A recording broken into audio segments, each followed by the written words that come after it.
What's up, guys? Welcome back to another Commander Deck Tech. This week we're doing Prime Speaker Zegana. This is a deck actually a buddy of mine has built. He's tormented me with this deck for so long, and I came across it in a bulk bin. So I'm like, you know what? I'm gonna build it. And I've had some fun with it over the last couple days, couple weeks playing it. So here's where we're at, guys. I do have it here in a paper form. Good old Zegana. So like always, this is a deck that I actually have in paper, that I've actually played, actually tested, actually used. I'm never going to give you guys a deck tech of a deck that I've never played, never used. This is the build I'm running. So for those of you that don't know what Zegana, Prime Speaker Zegana is or does, it's a 6 mana legendary Merfolk wizard. Prime Speaker Zegana enters the battlefield with X+1/+1 counters, where X is the greatest power among other creatures you control.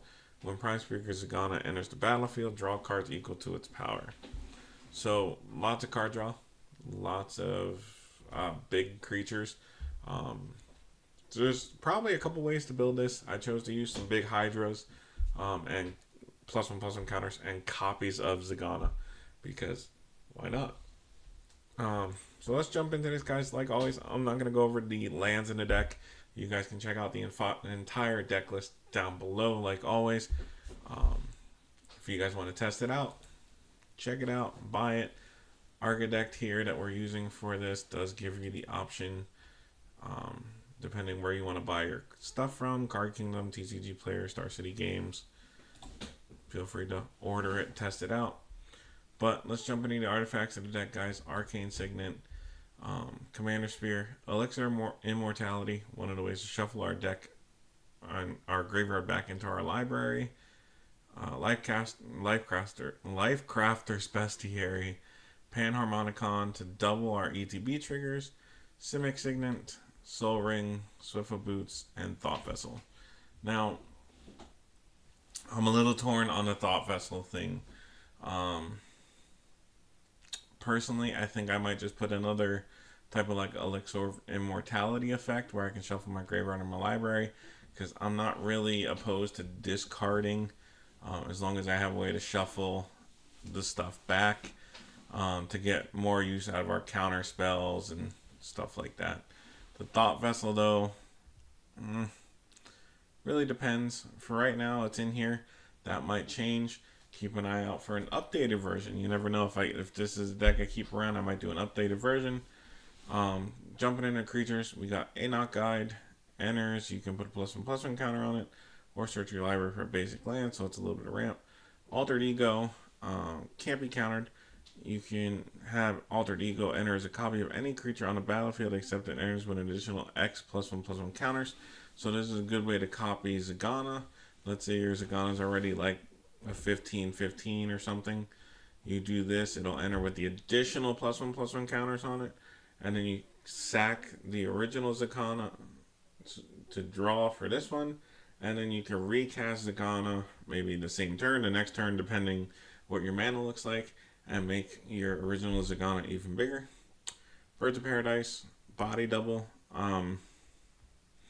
Not so much a way to copy Zegana unless you let her go to the graveyard, and then you got Elixir of Immortality, so then you just send her back to the command zone.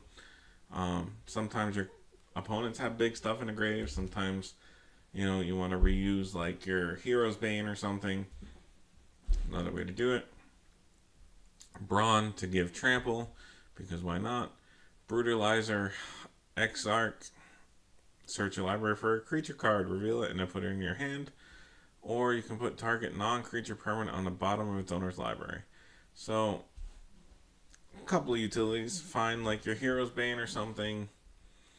Or if you put, let's say, Zegana in the graveyard, or you need another copy spell, you just put the copy spell on the bottom of your deck.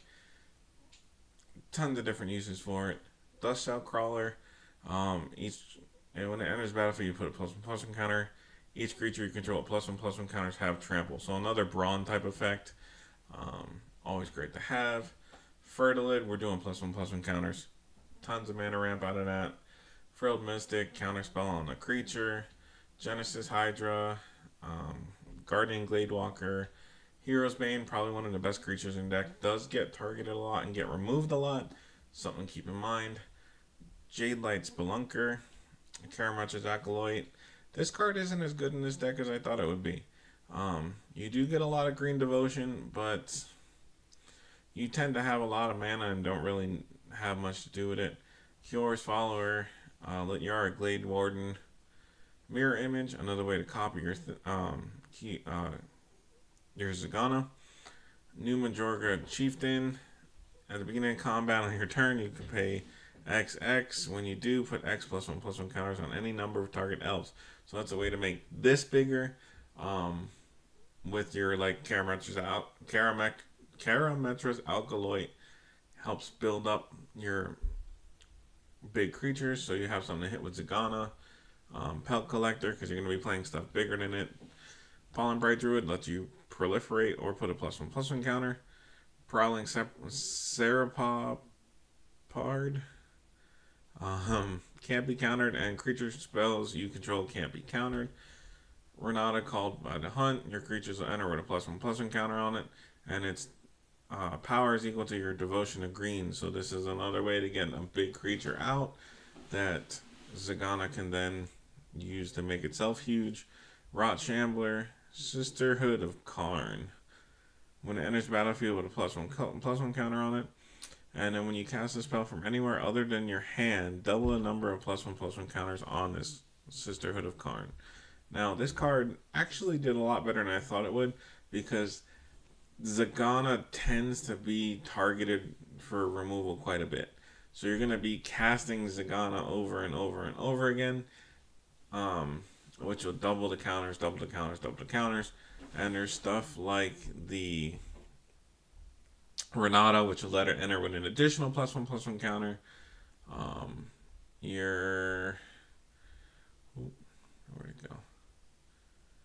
Hang on. Oh, and Pollen Bright Druid will let you proliferate, so that'll put more counters on it. Solemn Simulacrum, Tatiova Benthic Druid, Vastwood Hydra, Wildwood Scourge, Wood Elves, Yeva to give stuff flash, and Zegana Utopian Speaker. Now, there is quite a few ETB effects. Another great reason Panharmonicon's in here. It will double those ETB effects, in turn putting more counters on some stuff, and yada yada yada. Enchantments, we got Guardian Project, because we are running 31 creatures in this deck, and you tend to keep recasting Zegana. So, lots of reasons to draw. Hardened Scales, because we're doing +1/+1 counters, so you want to make sure we're getting all them counters on there. And Primal Empathy, to begin your upkeep, draw a card if you control a creature with the greatest power among creatures on the battlefield. Otherwise, put a +1/+1 counter on a creature you control. Early game, it's great. Helps us build our stuff up if our opponent's got bigger stuff. Once we drop Zegana, gives us an extra draw here and there. You never know. Instance, we got Aetherize, because we don't want our opponents attacking us. Brainstorm, Crop Rotation, didn't say please, counterspell. Dissolve, another great counterspell. Growth Spiral, Harrow, Invigorating Surge to double some counters on something. Ram Through, Repulse, Saruman's Trickery, Shared Summons, Thought Collapse, and Thwart the Enemy. So we're running 1, 2, 3, 4. 4 counter spells, a Fog Effect and Thwart the Enemy, an Aetherize, which is a bad Cyclonic Rift, and a Repulse, so it's like an unsummon but with a draw on it. So lots of effects to keep us from dying, and with Elixir of Immortality and the draw spells, you're going to see these cards a lot more often than once. Actually, a recent game, my opponents thought that I was stacking my deck for some reason, because the early turns I had ramped most of the lands out of the deck and went through most of the ramp spells, and then I was just casting Zegana with 15 or 18 +1/+1 counters on it, drawing all those cards, with mana open still to at least cast one or two counter spells or thwart the enemy and like a ram through or something, and then passing the turn. And then I'm untapping with all this mana and just the counter spells in my hand. And then if they kill Zegana, fine. I'm recasting Zegana, 15, 18, 20, plus one counters on it, depending on what I got on the board. Drawing all those cards again, Elixir of Immortality, shuffling everything else back. And they're seeing the same counter spells, the same ram through, the same cards over and over and over again. Especially once you get 20, 30 lands out of your deck, you're seeing the same 50 cards, 60 cards over and over and over again, and you're drawing them 18, 20, 25 at a shot, you know?